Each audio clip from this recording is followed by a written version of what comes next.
Apakah kalian tahu bahwa sebanyak 90% perokok menyesal merokok dan sebanyak 80% perokok pernah mencoba untuk berhenti minimal 1 kali? Namun, sangat sedikit yang berhasil berhenti dan ditarik kembali oleh nikotin. Adiksi fisik dihasilkan dari nikotin dalam bentuk kebutuhan akan asupannya. Selain itu, ada pula adiksi psikologis yang contohnya adalah di saat seorang perokok merasa tidak lengkap kalau minum kopi tanpa didampingi oleh rokok. Adiksi psikologis yang didampingi dengan adiksi fisik tersebut menggagalkan banyak orang meninggalkan kebiasaan merokok. Jika tidak ada bantuan seperti nicotine patch, gum, ataupun hipnotis, dan kegagalan tersebut sangat disayangkan. Vape adalah alat yang digunakan untuk mendapatkan pengalaman mirip merokok yang memproduksi bukan asap, tapi aerosol yang dihirup oleh penggunanya lalu dihembuskan layaknya rokok. Namun, tanpa tar maupun bahan kimia lainnya yang terdapat di rokok. Lalu, apakah vape merupakan alternatif yang mereka tunggu-tunggu?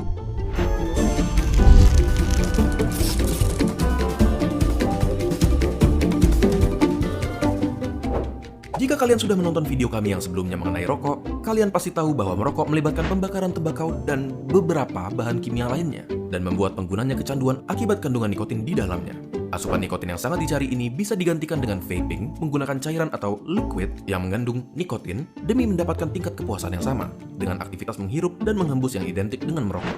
Salah satu perbedaan merokok dengan vape adalah vape tidak melibatkan pembakaran tembakau. Vaping melibatkan proses mengubah suatu cairan tertentu menjadi suatu aerosol, namun tanpa harus menghirup tembakau dan ribuan bahan kimia lainnya yang kita dapatkan saat merokok.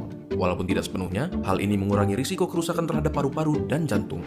Liquid yang digunakan pun umumnya hanya mengandung propylene glycol dan vegetable glycerin, suatu bahan kimia yang kita sering temukan di makanan dan obat-obatan, dan sudah disetujui penggunaannya oleh Food and Drug Administration.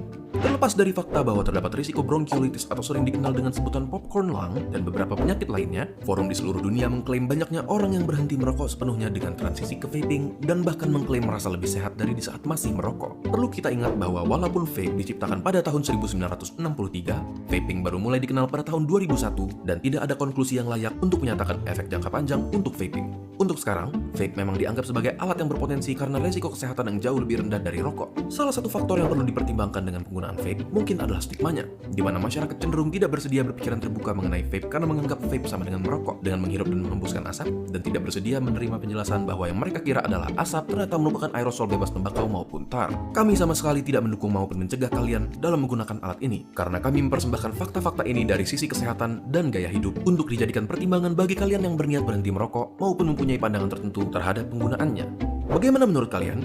Bagikan video ini ke teman kalian untuk mengajak mereka berdiskusi dan tulis pendapat kalian di kolom komentar di bawah. Video hari ini didukung oleh Movi, Ministry of Vape Indonesia, sebagai ahli dalam penggunaan alat vape dan bersedia menjawab berbagai pertanyaan kalian demi mendukung transisi penggunaan rokok menjadi vape dengan tujuan berhenti sepenuhnya.